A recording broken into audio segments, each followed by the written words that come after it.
I think the best way that I can sum up Rogue Trader is that I enjoy the game, but it feels like it could have been delayed a bit, maybe somewhere between 2 to 6 months for polishing and bug fixing. I've been fortunate enough to not run into too many bugs or glitches so far, but from what I'm seeing and hearing from other people, especially in some of the reviews that are on Steam, they haven't been so fortunate. Then again, a lot of it is in the second chapter, and I'm not there yet, because there are two things that I need to make clear right away for everybody. One, I don't normally play cRPGs. The only one I've played recently is Baldur's Gate 3, and I've never touched the Pathfinder series from Owlcat Games, which is their two previous games. And the second thing is, this is a first impressions, not a review. I've only put in about 10 hours to the game so far. I've completed the prologue, I've completed Urak 5 with all the Novus, Nobilite, and got my Navigator, and I've just reached the Governor on Rykad Minoris.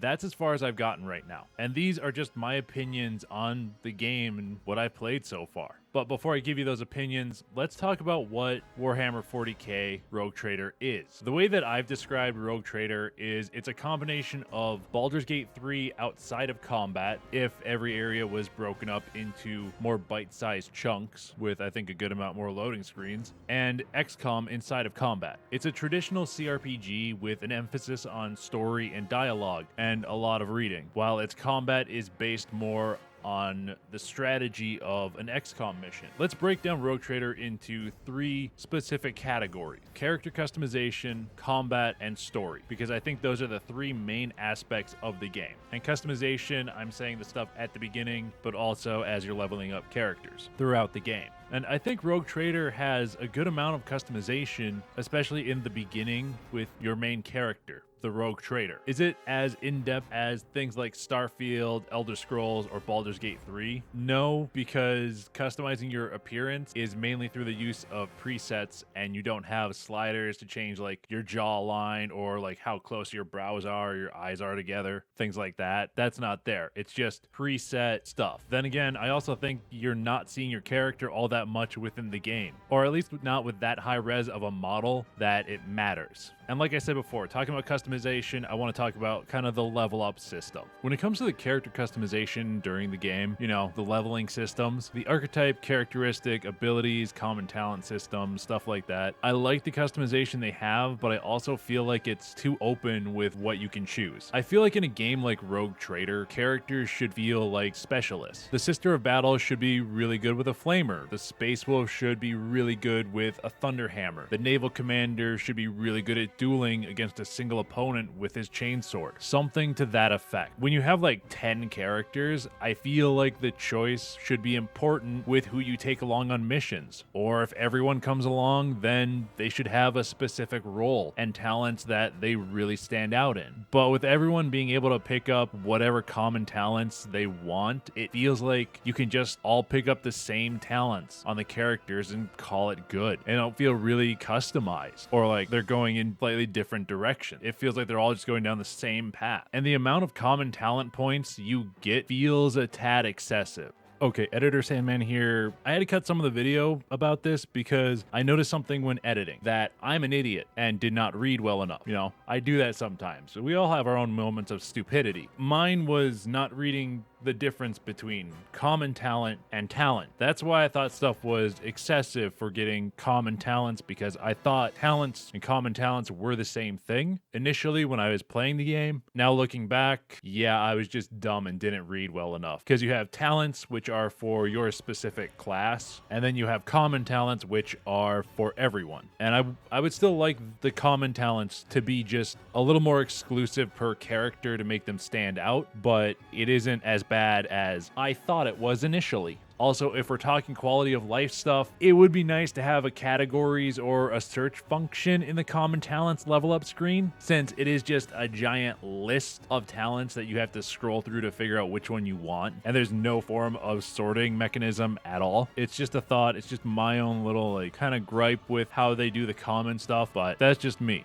Earlier, I likened Rogue Trader's combat to XCOM because that's how it feels to me. I don't think it has like the same polish as XCOM does when it comes to combat, but it feels like there's a lot of inspiration from it in Rogue Trader. Maybe they did this in Pathfinder also, but I haven't played that, so I don't know. I think it's kind of because of the camera angle and the cover mechanics in Rogue Trader's combat that I kind of heavily associate it with XCOM because that's where I remember seeing all of this from. It kind of feels like it was almost lifted from there and just a skull thrown on for the main defense stuff because it is, you know, Warhammer and everything needs skulls on it. The more skulls you have, the more badass it is in Warhammer. And the combat in Rogue Trader feels good from the weight behind the attack standpoint. Every attack feels like it's got the correct weight behind it. Bolter shots feel heavy and thumpy. Faith without deeds is worthless. Las guns feel quick and precise. A satisfying demise. The sound effects and animations for the attacks feel correct most of the time. The laser from the las guns shoot from your character's wrist. It's a little off, and there might be some other things that are just a tiny bit off, but that's really the only major one that I've noticed so far. There are a few other things about combat that they've kind of gotten under my skin a little bit and kind of just annoyed me. There's that little like pecking annoyance there that I'm like, I kind of wish this was a little changed or this is a little bit better. The first thing is mostly my fault, but I wish there was like a card or something that popped up above your character's portrait that said what it was currently selected for an attack or ability. I know it has the outline there around the thing, but there are multiple times that I have tried using like, you know, shift 1, shift 2. Apparently I let go of shift too early and it selected 1 and I clicked on my ally to go and cast a spell or use a command on them and I accidentally attacked them and I'm just like, damn it. So yeah, I would like a card or something popping up that says you have like, you're in your attack or you have this ability going on. Just something that's a little bit more quality of life to pop up and show, hey, here it is. Like, here's what you're doing. The second thing that kind of irks me, for me, it's the few bugs that I've had have been during combat. I've had an enemy burning and they died at the beginning of their turn. And I had to sit there for about like 2 minutes waiting for the game to catch up and finally figure out, hey, this guy's dead. I also had it where there's no effect on the ground or anything blocking my path, but my characters can't walk through that area, but you know, the enemies can. It was kind of weird. Like, it was really weird bugs all in basically the same fight, and that was in the sewers on Rykad Minoris fighting a bunch of rabble and a Herald of Zeech. That's where I really had my problems, was in that fight. The final thing that I have a problem with combat is after combat, and is another quality of life thing. Can I please just have a gather all button for everything I just fought instead of going to multiple different groups because they decided to spread out? I just want to be able to get everything all at once when I'm done with the combat instead of, you know, running to all these different groups trying to get all of my loot. It's just a quality of life thing that is a personal annoyance. And those are the major complaints that I have about Rogue Trader's combat. I like Rogue Trader's combat, but it is one of those like just slight annoyances there. Now we're going to get into that final category, which is honestly the most important part of Rogue Trader, the story. I like the story of Rogue Trader so far, even though I feel like I haven't even hit the bulk of the story yet. Like, it doesn't feel like the game has really opened up. I'm still gathering my crew and working my way around the Rykad area, but from what I've been doing, it feels like once I gather the rest of the crew, the game will open up a good amount and I'll be able to go on to the bigger overall objective for the story section of the game. Because I feel like I'm not in the prologue, but I'm like just out of it is what it feels like to me. While I find the story of like how you become a Rogue Trader interesting and I'm enjoying my time working my way through the story and like just with the story in general, I do have some complaints, and it's mostly about how they do dialogue. First, you know what's coming. I've been spoiled by Baldur's Gate 3. I want more voice acting instead of trying to remember how the character sounds and imagining them actually saying the line. It's not that I don't like to read, but it would be nice to have more voice lines added in there. You know, personal thing. I've been spoiled by Baldur's Gate 3 with all of the voice acting for basically like everything. I kind of wish there was more. I know this is more of like an indie game. It's a very like small smaller studio indie game thing, I think. I don't know how big Owlcat Games is, but it feels kind of more indie than, you know, Baldur's Gate, even though Baldur's Gate 3 is technically indie. Technically. All right, we're done with that tangent. I want more voice acting in it, but I'm not opposed to reading. There is something I don't like about the text blocks, though. I just hate how big they are. I hate how, like, these giant text blocks that they have in the game. Like I said, I'm not against reading the stuff that's being said or being written, but I would like smaller text block. Instead of having something that's being said, then an action in a different font and a different, like, opacity, and then more of what's being said, I'd rather have it broken into, like, 3 different digestible text blocks. So basically, you have in the first text block what's being said first, then you click continue, tells you the action they're doing, you click continue again, then it says that second half of that larger text block. I just feel like it would make it much easier to read that way and like more digestible than the way they do it right now with those giant text blocks. To kind of wrap this up, I think the thing that throws me off the most about the dialogue and the story is what is cherry picked to be voice acted. Because it feels like there's some pivotal moments that, you know, should be voice acted.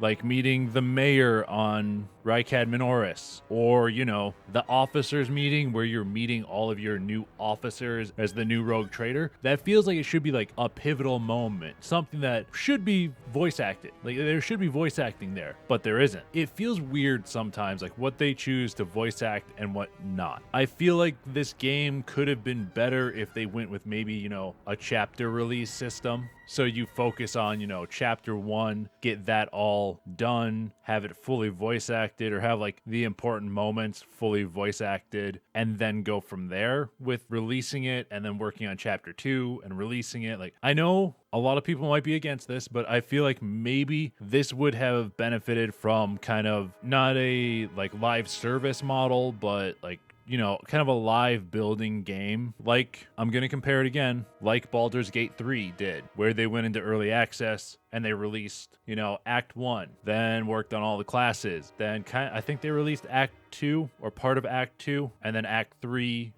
was the full release to finish off the game. I feel like Rogue Trader may have benefited from doing something like that, but that's just my opinion. And to be honest, that's all I really have. That's all I really want to say about Rogue Trader at this point. Like I said, I'm only 10 hours in. That's barely like a splash in the bucket for a game like this. And I think altogether, Rogue Trader is a fun game. Yeah, there are some quality of life issues that I would like to see addressed. There is a lot of polish and bug fixing that needs to be done with multiple game-breaking bugs that are in the game, especially in like the second chapter from what I've heard. But I really like the game. I think at its core, it is a very good Warhammer game because it feels good. It's just there's that small stuff that I think could have been changed. Some like the common talents thing I think could have been left out in my opinion. But yeah, that's my opinion. And that's all I really got to say about Rogue Trader at this moment. Let me know if you guys are playing it and what you think of the game down in the comments. Have you run into any of these game-breaking bugs that people are getting? If so, let me know where, let me know how.